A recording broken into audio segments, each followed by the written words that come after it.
I added back fruits and eat them kind of as a snack or as a little dessert. Added honey as well. The problem is that I have no portion control. It's like an Oreo to me. And that's just something I've realized about myself, that, you can have all the discipline in the world. It's really hard to have the discipline to control portions of something that's very sweet. I just can't do it. The surprising thing to me about the carnivore diet was really how little effort it really took. It's not about discipline. I think everyone thinks health is about discipline, and it's really not. I didn't lack for discipline running 30 miles a week, but then I couldn't control myself, in front of candy. So it wasn't a discipline issue. It was about, how is your brain wired to think about food, and what kind of food are you putting in it, to how your brain functions ultimately.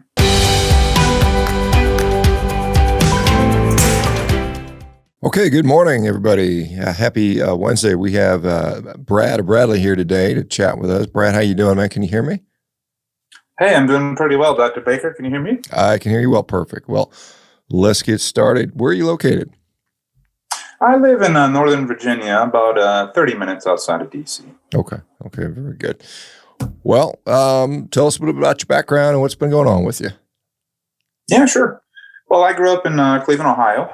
I joined the Army straight out of college. I was a paratrooper, lived a very active lifestyle, working out 5 days a week.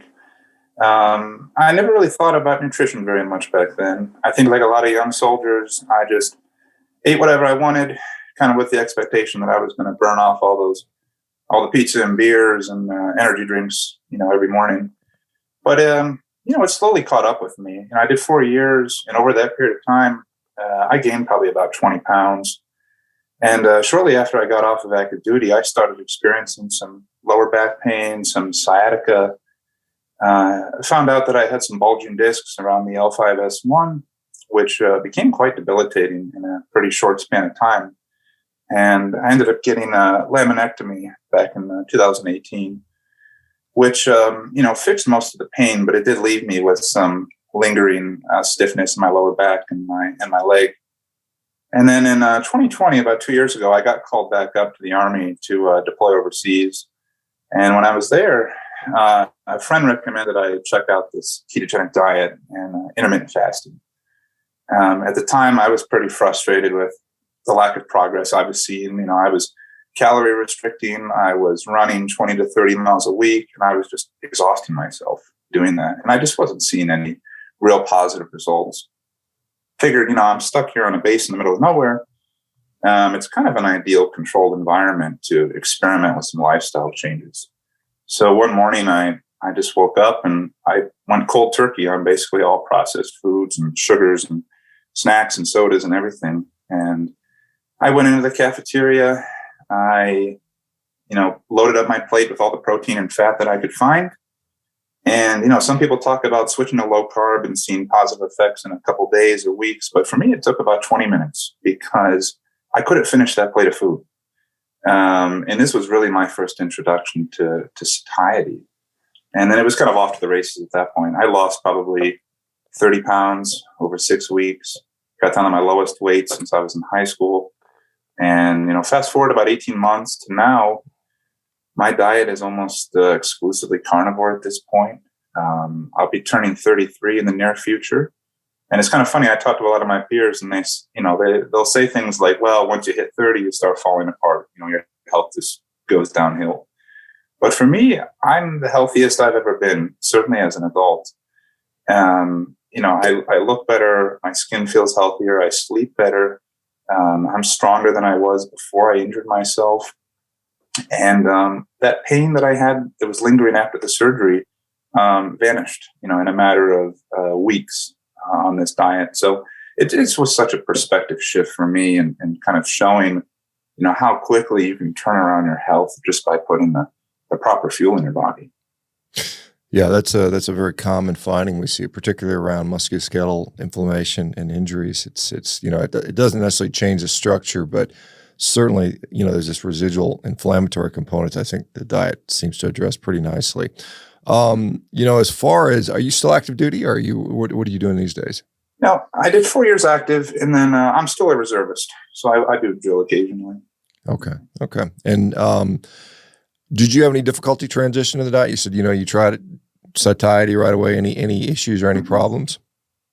The satiety was the first thing I noticed. I've always had a pretty insatiable sweet tooth, and I think this has always been kind of my downfall when I've tried other, calorie restricting in the past, is that I could never control my sweet tooth. If I'm hungry in the past and I walk through a gas station, there's no way I'm not buying a bag of chips or an ice cream bar or a Reese's bar or something. And that was always kind of my Achilles heel in the past. But I think the second biggest surprise of this diet was finding that those cravings disappeared in a matter of days. Where, it used to be in the past, if there was an Oreo in front of me, I'd have to eat the whole box. And now I can look at this stuff, or it can be right in front of me, and I just have no desire for it. And I think it's a way of kind of retraining the brain to understand, what it operates better on. Yeah, that's and just you mentioned you lost weight. What do you weigh, height and weight right now, and how much are you eating on a daily basis? So I'm about 6'3". My weight kind of hovers around 210 to 215. When I first started the carnivore diet, I was still doing a lot of cardio. I wasn't really lifting any weights. So that kind of high cardio with the low carb diet, I dropped weight. I got down in probably about 195 was the lowest I got to. And I was very thin. And then after a while, as I started eating more, as I just continued to this diet and kept feeling better, I felt more confidence to get back into lifting weights. I told myself after the surgery years ago, I said, well, that's it. I'm probably never lifting heavy again.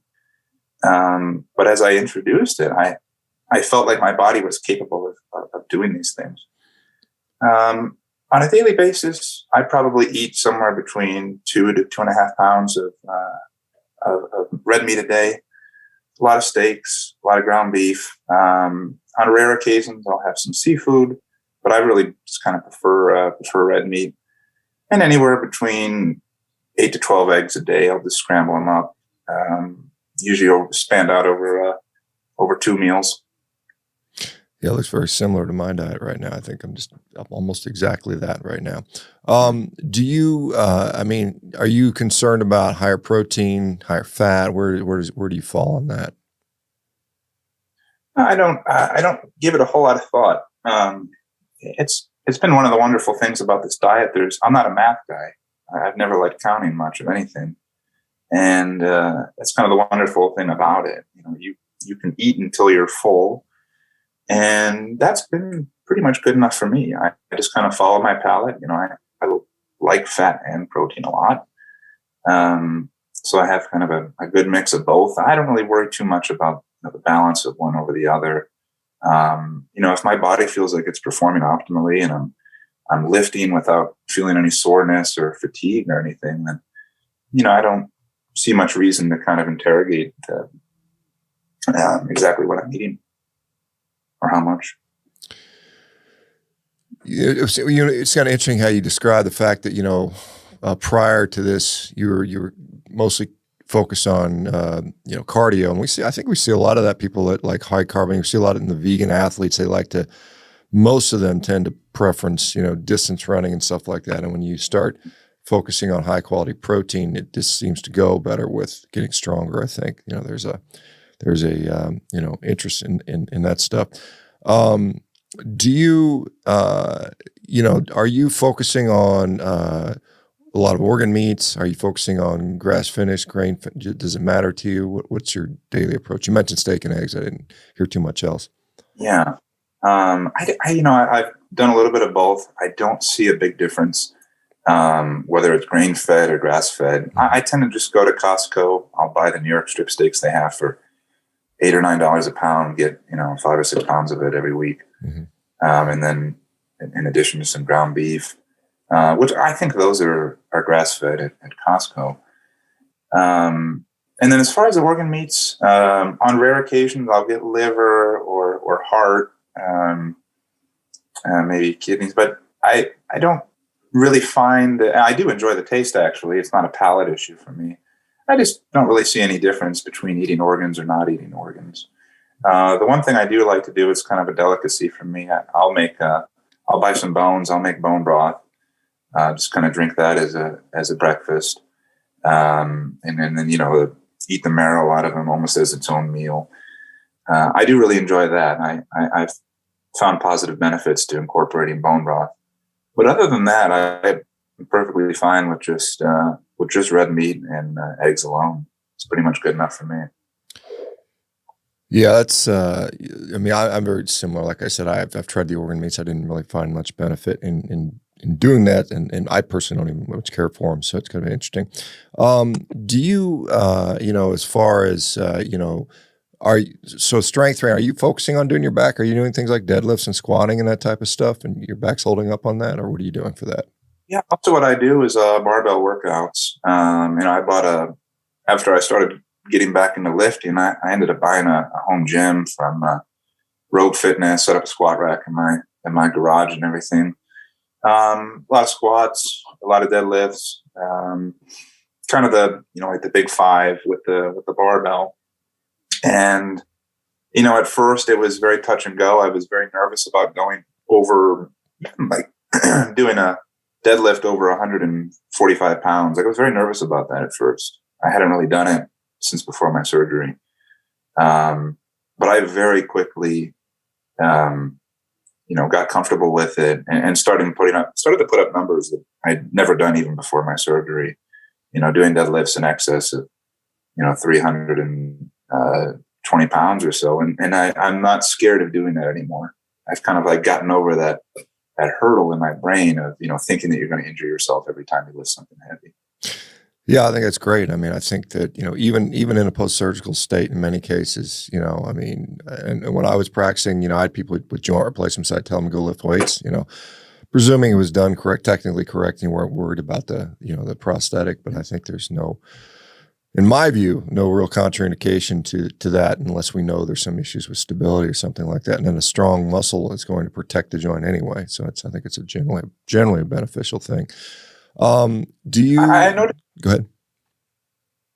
Yeah, I noticed as well. When I started really getting back into lifting, really for the first time, I guess, in my life, where I was doing lifting and not really, I kind of stopped doing that intensive cardio. I would incorporate sprints, but mostly I was focused on strength training.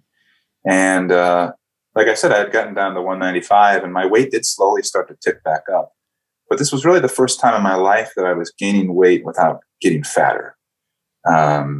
My waist size wasn't getting any bigger. My face still looked the same, but I was obviously putting on muscle weight this time. And that was kind of a new experience for me, to gain weight without getting wider, Mm-hmm.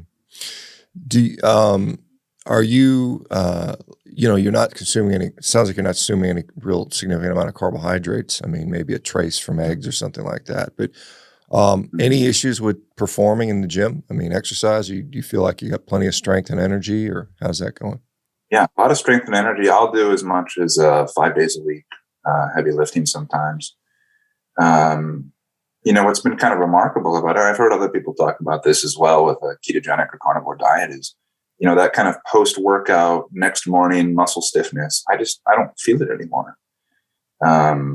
I don't feel like sore after workouts. I wake up and I think, okay, I could go back, not necessarily do the same exact workout, but I did squats yesterday, I can do deadlifts today, and not really feel like I'm any more fatigued doing that.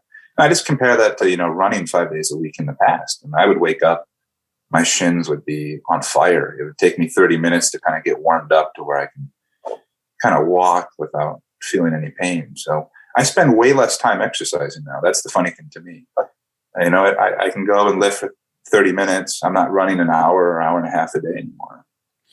So yeah, I've noticed the same, that the amount of time and effort I need to put in to maintain is much less than it used to be. And, it's and very likewise, I can do a hard workout and very quickly recover and do it again very, very quickly. So that's kind of a neat thing. Are you paying attention to electrolytes? Do you have any issues with sodium or salt or water or dehydration or any of those types of things? In the very beginning, I was kind of doing it flying by the seat of my pants, and I didn't really understand the electrolyte factor. And I remember the first couple of days feeling like extremely fatigued during the day. And someone's like, well, you're not eating all this processed food. You're getting way less salt, and unless you're really salting your food. once I added some salt to what I was eating, I mean, that just went away right away. I stopped feeling kind of the cramps in the muscles and that kind of midday fatigue. And now I put a lot of salt on all my food. If I'm not eating or if I'm not going to eat until later in the day, then maybe I'll take a pinch of salt in the morning, throw it in my mouth, and I'll be good to go. It's not unusual for me to go 18, 20 hours without eating. If I go into the office, I'm not going to eat at the office. I'll just wait until I get home for dinner. And if I'm working from home, I'll generally cook lunch in the middle of the day and dinner 6 hours later. So, no issues once you kind of understand. You figure out how much electrolytes your body really needs. Yeah, that's an important concept. Most of us that are eating, kind of the standard diet are getting a lot of sodium in the processed food. And some people say that, there's been association with sodium and negative outcomes, some big population studies, but probably in my thought is that just again, it's a proxy measure for how much processed food you're eating. And so when you go to a carnivore diet, meat's got some sodium in it, but it's not a lot. And so a lot of people substitute. Although there's some people that don't salt, and they claim they do pretty well. So it's kind of an interesting topic. But like you, I tend to use some salt and take an electrolyte when I know I'm going to be sweating a lot with workouts, and it seems to do me pretty well. And it may be the difference between someone who's engaging in a lot of heavy activity versus not, and even though there are some exceptions there. How about, you didn't mention, I don't know if you have family with you. Are you single guy? Do you have family, around you or people around you that question what you're doing, question your sanity? I mean, that's usually we get a lot of that going on. Yeah. Well, no, I'm married. I live with my wife. And actually, we have a newborn baby daughter. She's born. Congrats. Awesome. So I've been getting less than the preferred amount of sleep lately. But, even that's actually been a fun little experiment too, is, how does the carnivore diet affect me when I'm not sleeping very much or sleeping intermittently? And it's been very good. I feel like my energy levels have been very high still, having a willingness to work out when baby's sleeping. So that's been great. My wife's been very supportive of it. I came back from the deployment kind of a very different person, in terms of lifestyle and what I was eating and everything. It was funny. I did talk to my mother about it one time. And that was the first time in her life that she had expressed any sort of concern for what my cholesterol levels might be.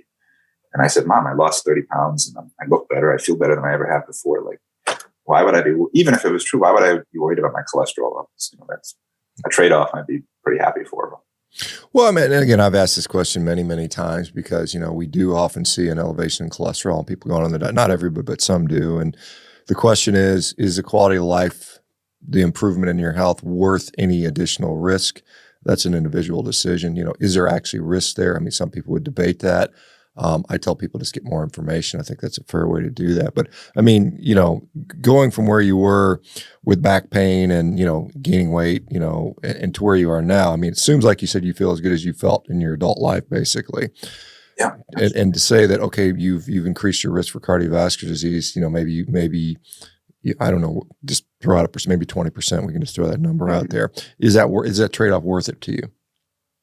Yeah, it's worth it. And I think it would be worth it even if it meant losing years on the back end. I mean, it's kind of a calculus, would you rather live to 80 years old and be kind of sickly and, in pain for the last, 40 years of your life? Or would you rather live a pretty healthy and active life? And maybe you die at 70 or 75. Yeah. And I think the quality of life is just so much more important. Than I don't believe personally that I'm putting myself at increased risk. If anything, I'm reducing the risk because there's just less visceral fat and I'm more active. Well, but even if there was, you've definitely reduced those risk factors, and you can't deny that. And it's I think it's funny because as I'm soon to be 56, and so I'm starting to think, well, 70 doesn't look that long, isn't that far away? So I mean, it depends who you talk to. You talk to a 75-year-old and like, I don't want to die now. I'm not ready to die, particularly if they're in good health. But it's one of those things and that's the caveat. You talk to some people that are, they're in miserable health, like they're 60 and they're miserable. And they're like, hey man, maybe you live to 100. Like, God forbid, I don't want to live that long because I'm suffering so much. And so you get very different perspectives depending on who you're talking to. But yeah, go ahead. So so that's your thoughts on quality of life, which I think is a fair conversation. Do you have a physician that's monitoring you or any of that stuff? Or do you regularly see a physician? No, to be honest, I haven't seen a doctor in a couple of years, and I don't feel any particular need to. I would be curious to do blood, kind of in-depth blood work in the future, just out of curiosity, to see how it looks after a couple of years on this diet. But in the meantime, I like I said, I feel healthier than I ever have. So I kind of only want to go to the doctor when something's broken or not feeling right. I mean, that's a fair thing. I mean, I don't know. I don't know when the annual checkup became normalized, it certainly is in these days and age. And maybe it's prevention related. Maybe it's just, to see if we can sell some drugs, I mean, it could be that, but I'm also somebody that, if I'm not sick, I'm not going to the damn doctor. I mean, first of all, I am a doctor, so I don't, I'm kind of, and I can access the labs if I want to check my own lab. So I rarely have a desire to go there. So it makes sense. And a lot of times you go there and it's like, I don't know. It's like we had a guy come over and look at our plumbing, doing a plumbing inspection. He said, well, these toilets are not ideal and this water here is not in your garbage. And, I came out with a suggestion of, it's like $20,000 worth of crap. He's like, does any of that stuff it's not even a problem. We're not having any problems with it right now. So it's kind of one of those things where, you get into this, well, we could do this and that and get this test and that test. And all of a sudden you're, it's interesting. Has your, so how about, other aspects? A lot of you mentioned skin a little bit, obviously you lost weight, back's not hurting. Any mental differences, improved cognitive function, mood, mental clarity, any of those types of things you noticed? Yeah. When I went into it, I was very fortunate, even on a kind of standard American diet. I didn't suffer from any sort of, mental health or psychological issues, but there was still a kind of a profound difference, just kind of mental clarity wise, on this diet. In terms of concentration, I think in terms of much less irritability. I don't get annoyed as much by little things anymore. Even driving, I don't really get as upset as I used to if someone cuts me off as a bad drive. And that's been a big thing. And it's been fun to kind of, I finished grad school back over the summer. And as I was writing my thesis, I was kind of using intermittent fasting and kind of getting the benefits of that mental clarity when I wanted to really, knuckle down and just focus on writing for a long period of time and kind of, use that intensive that concentration. And in the past, if I was just eating a standard American diet, I would just have that brain fog in the middle of the day and you just lose so much productivity. So, the benefits have been noticeable, certainly on the cognitive level. Yeah, I've seen a lot of people talk about improvements in mental focus and health and that type of stuff. What as far as because a lot of people say, "Oh, carnivore diet's too expensive." You mentioned going to Costco. I think my Costco. I think you get a choice grade New York strip. I think it's $9.99 a pound or maybe $8.99 a pound depending on the week. Mm-hmm. So I mean that's still within the realm of most people's budget. And of course certainly ground beef. $3-4. I still see it at $3-4 a pound. So, and you 2 pounds, average person 2 pounds a day. You could easily do this for $8 a day potentially. You throw a couple eggs in there, maybe $9 or something like that. Are you finding any differences in the cost? Is it more expensive for you, or less expensive, or about the same? I would say less expensive. I don't really go out to restaurants anymore, or it's very rare that I do. You go to a restaurant, you're going to pay. If I go and buy a steak at a restaurant, I mean, it might be $35-$40 for a 12-ounce steak or something. I can make that at home for $8 or $9, and I can do it. And I can cook a steak in a skillet in 7 or 8 minutes. Whereas I have to go to the restaurant, wait, and then at the end, pay 20% tip or what have you, and then the cost of gas to drive there and then drive back. So I think I think it's just a way less expensive lifestyle. I'm not doing Uber Eats, every other day and ordering food. Another thing too, I find on the rare occasions I do go to a restaurant, I mean, the portions are just not big enough for me. I'm still going to be hungry if I only eat, 10 ounces of protein and that's it. Yeah. I feel you definitely. That's an interesting, there was a study out of Japan where they looked at carbon footprints of various diets and they found biggest driver that was a carbon footprint issue, if people are concerned about, was actually going out to eat, was going to restaurants. Yeah. And that's a very important point, because I'm not going to go out to eat and go eat salad and breadsticks. I mean, this is not something I'm going to do. I'm going to go out to a steakhouse. I'm going to get a steak. And just like you, it's too damn expensive. I mean, I don't want to pay $50 for a steak. I could cook it home for $10. I mean, and I can cook it better most of the time. And, it's kind of funny. My significant other, I'd rather you cook me my steak because you know how to do it like I like it. And, it's just a nicer environment and generally. So ultimately, I think many of us find that we actually save money. And we I think the number of times I go out to eat, maybe if I'm out of town on a conference or something like that, or on vacation, then, kind of, if I don't have a facility to cook at, then that's a different situation. But at home day to day, I mean, I go out to eat so infrequently now, whereas I can remember back years ago, I mean, a couple nights a week, we would go to a restaurant, and I just never do that anymore. And I think it's better, quite honestly, to do it that way. Do you find that, I don't know how, we're obviously, I talked to a guy from China yesterday who's doing the carnivore diet, which I thought was quite interesting, talking about the cultural climate there. And they're very much, no, meat is part of the deal. You don't have a meal without meat in China. It's kind of considered really, really unusual. Maybe in some of the cities, cities are maybe a few people, but it's still. And I know you said Northern Virginia, not far from DC. What is the climate like there? Is it like plant-based, this and that, everything, or is it still pretty much solid? I know there's some rural areas in Virginia where they produce a lot of food. What's it like there? Yeah, there's a lot of vegan restaurants around here. I'm quite fond of going to the there'll be local farmers markets here sometimes. So like I said, a lot of times I'll buy the meat from Costco, but when the local farmers are here on a Saturday, I'll go there and buy 10, 15 pounds of different meats they have and just try them out. So definitely in the more rural areas, it's quite common to find a lot of meat and see people buying and selling it.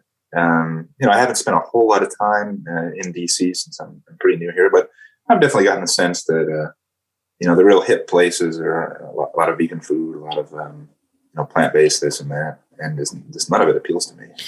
Let me ask you, back in the military, because I'd spent a fair bit of time in the military myself. I remember when I was deployed, when I was in Bagram, Afghanistan, we had several dining facilities, and it was just filled with standard American garbage everywhere. We had some contract, the military guys were reasonably in shape because they had to be, you get kicked out if you got too damn fat.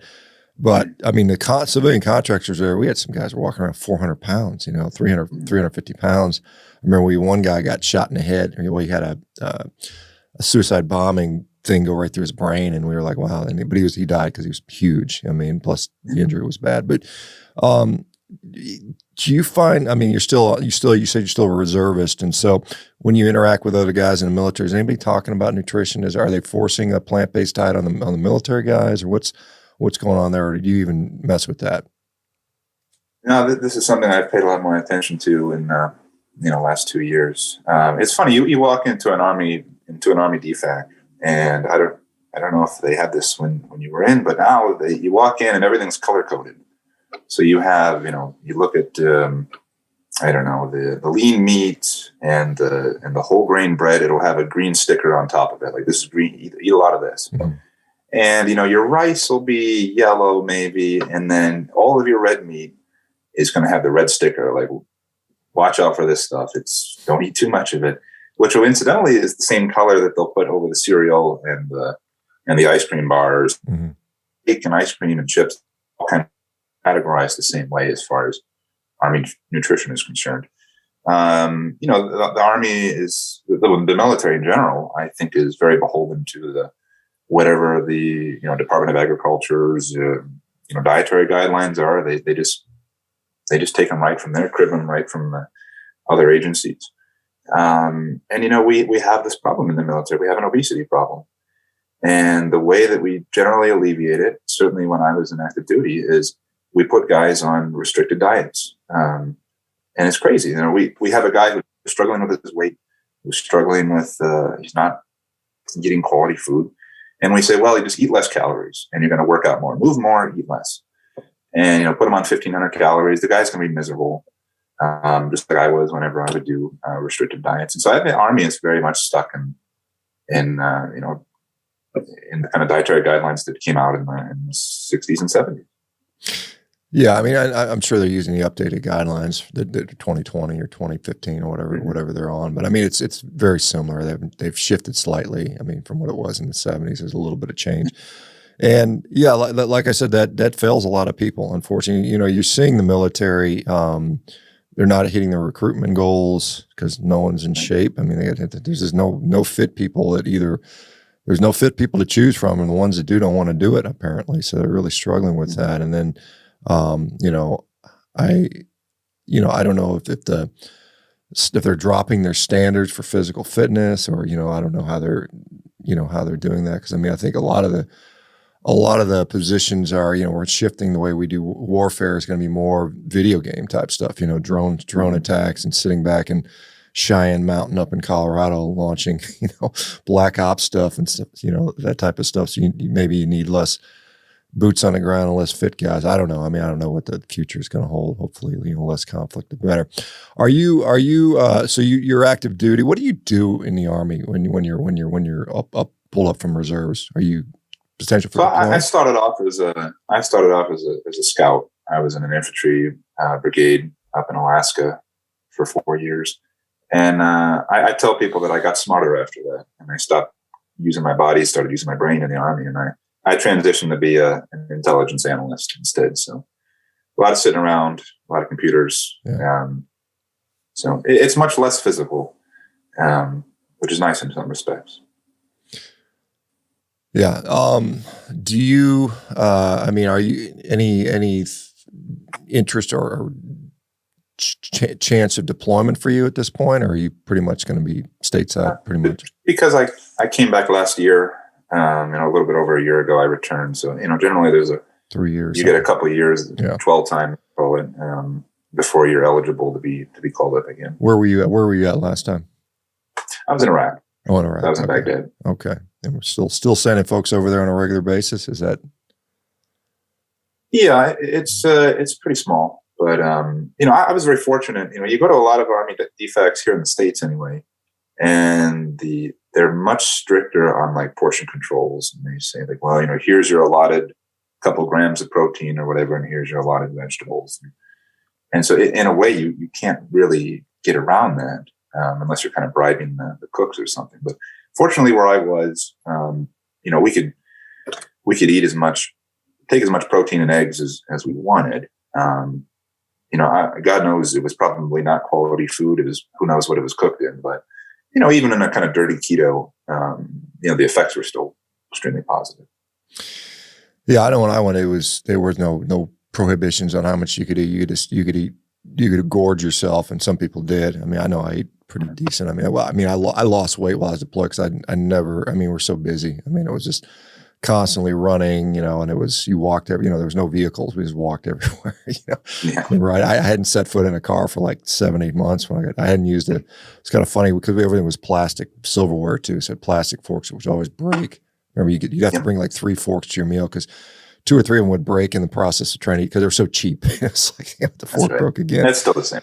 Yeah. Okay. Good. So because I remember when I got to eat like with actual silverware again, I thought, well, this is pretty cool. Like actually silverware, it's not going to break on me, because sometimes the time would break off and pop somebody in the face across the table, and it's kind of a comical time eating, in some cases. It's funny about the Army nutrition is I've really started to think, we have a lot of soldiers who get out and they have service connected disabilities. Whether it's something physical, kind of like what I was experiencing after active duty, or a lot more attention, obviously, in recent years to the mental health epidemic of servicemen who get out, and all of the suggestions that are typically put forth in articles that I read about it, they all have to do with well, we need to increase services, or we need to increase counseling and make all these things more available.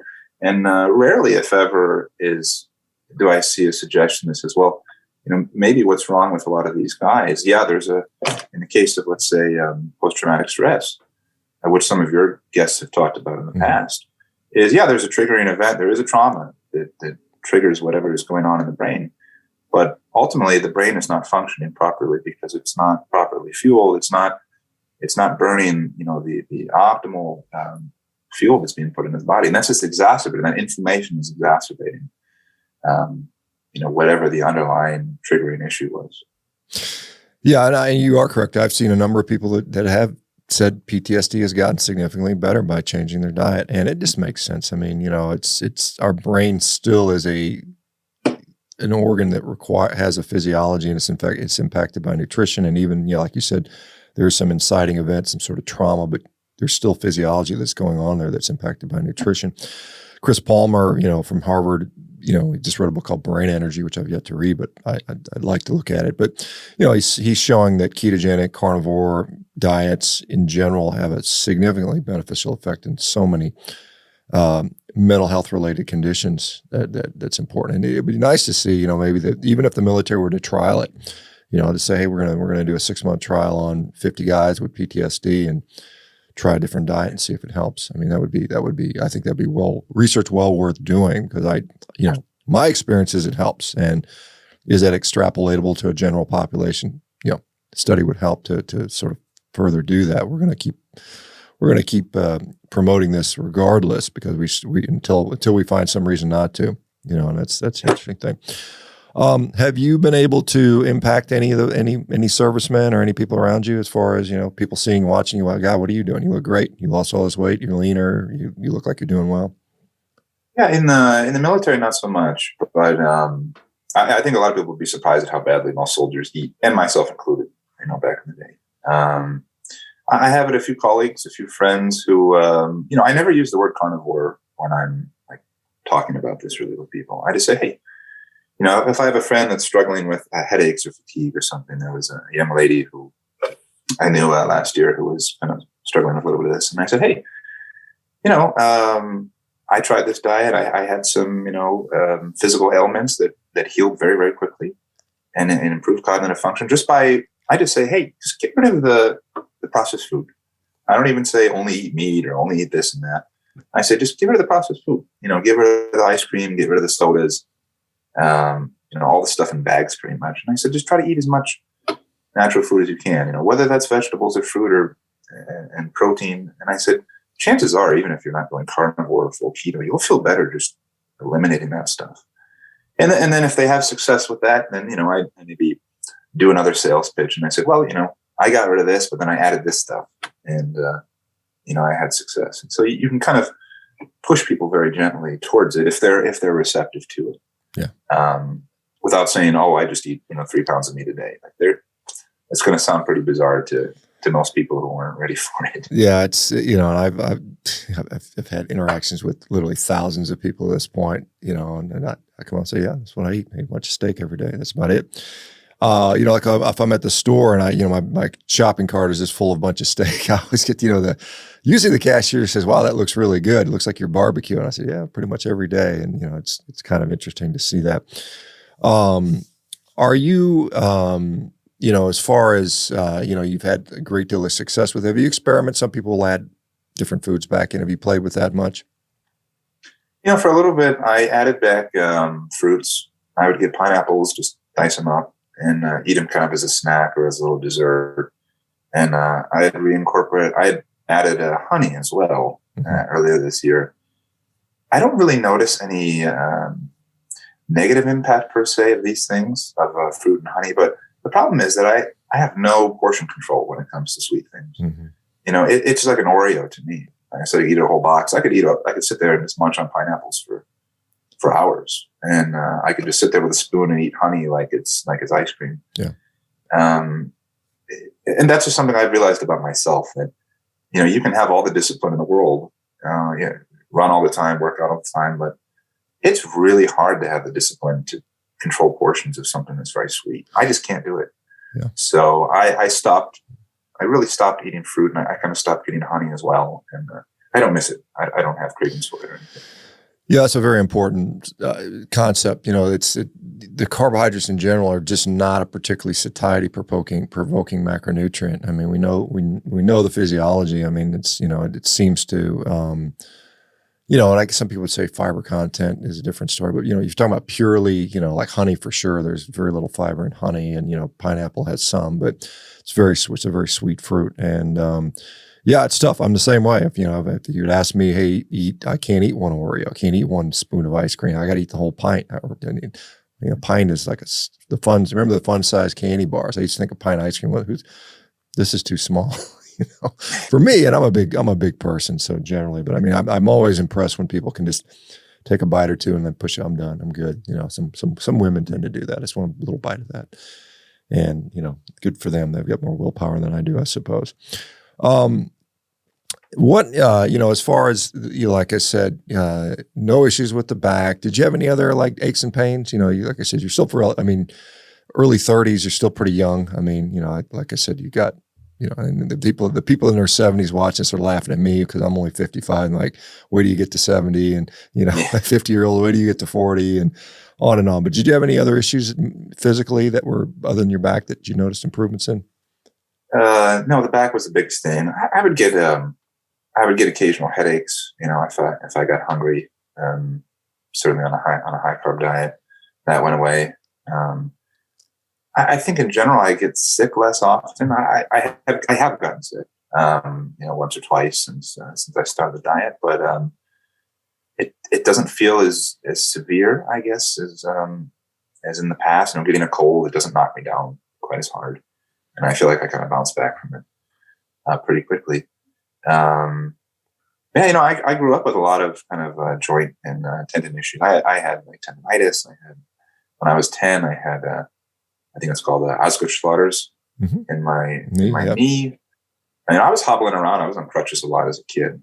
And I don't know, maybe that was related to back then I just thought it's from a growth spurt. I think back now, I said, wow, I probably wasn't, certainly eating an optimal diet to help with, a growing body.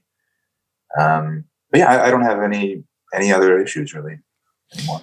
Yeah, I had Osgood sliders as well. And for you guys don't know, that's just kind of a growth related thing. Happens usually mostly teenage boys, typically with just the tibial tubercle just below the patella tendon, where it inserts in. You can have this sort of fragmentation of that area, and it can be painful to kneel, and you have knee pain, and most people grow out of it, but it can lead to issues. And I used to see a lot of patella tendonitis as an orthopedic surgeon. In orthopedic surgeons, there's a bane of our existence. We hated seeing patients with patella tendonitis because it was just like, there's nothing really you do for it. You give them a little strap to wear, maybe some anti-inflammatories, do physical therapy. But honestly, I think probably a lot of that would respond to diet, surprisingly. Not to me anymore, but it's interesting to see it. I'm sure you got a lot of guys on waivers or, profiles or whatever the Army calls it to get out of, exercise or PT time or restricted duty type stuff for stuff the diet would probably take care of. It's kind of interesting. You probably increased the productivity of the entire Army by, God, I don't know, 20% just by putting everybody on a decent diet. But yeah, certainly. That's interesting there. Do you? I mean, as far as you said you finished a graduate thesis. What are you working on? What kind of stuff are you looking to go into or do? Well, I graduated in the summer, and I got hired in the federal government very shortly thereafter. So I work in DC, mostly doing project management, a little bit of analysis, report writing. But yeah, that's about it. And then I do the reserves part time. Got it. Any and I'm probably not around nutrition. I imagine you're not in like the USDA or anything like that where you can have an impact there. No, I thought that would have been really interesting to kind of see the beast from the inside, but no, I didn't apply for them. Yeah. Are you much of a social media person? Do you do any stuff on social media? No, I'm not. Not really online anymore. I'll just kind of.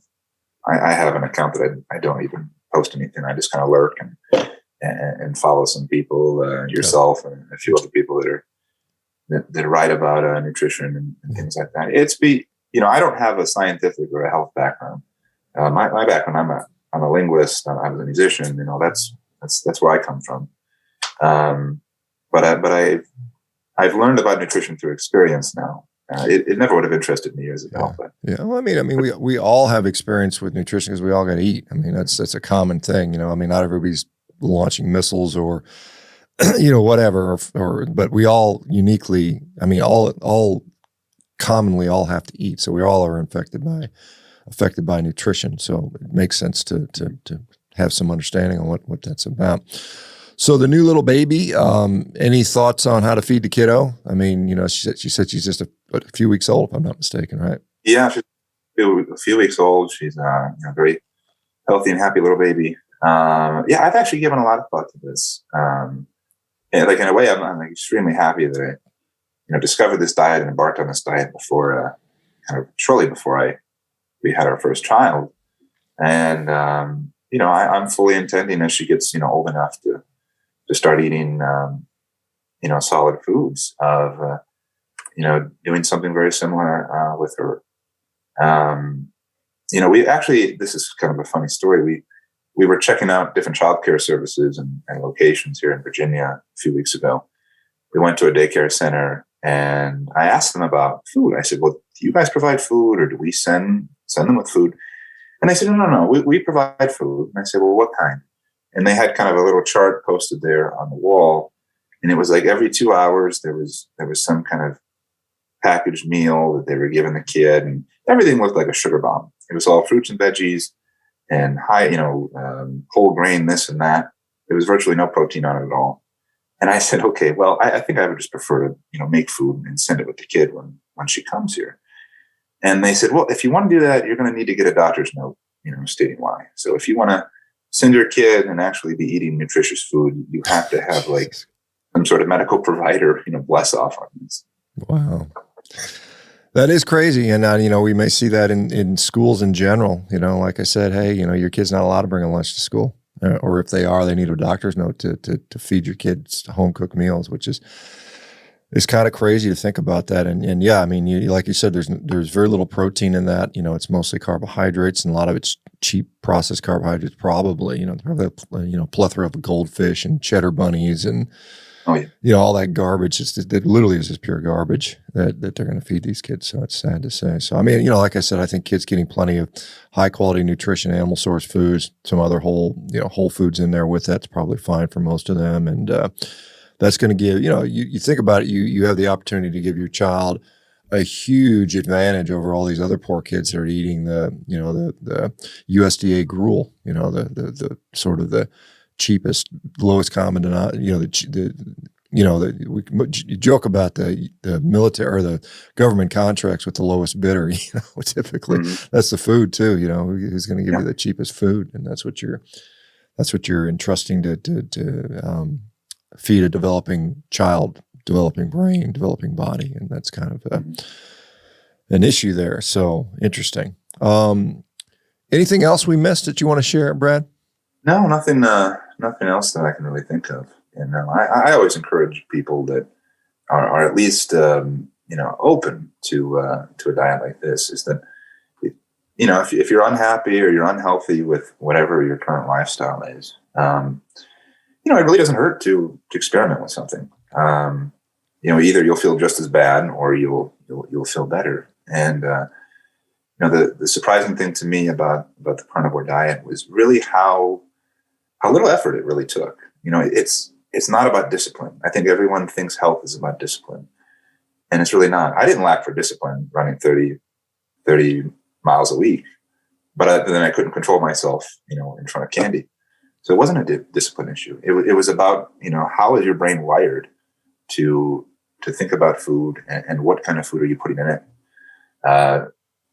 to how your brain functions ultimately.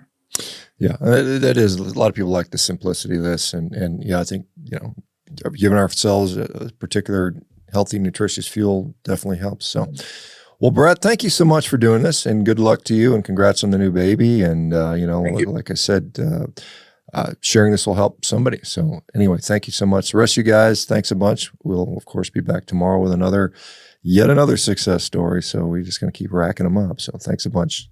Have a great day. Take care now. Okay, great. Bye. Thank you. Bye, everybody. Take care. Hey folks, it's Dr. ShawnBaker here. If you guys are enjoying these success stories, well, you can become your own success story. You can do that by heading over to CarnivoreDiet. You can sign up for a free 30-day trial and get started today. We're looking forward to supporting you. Our community is wonderful, and we'd love to see your success.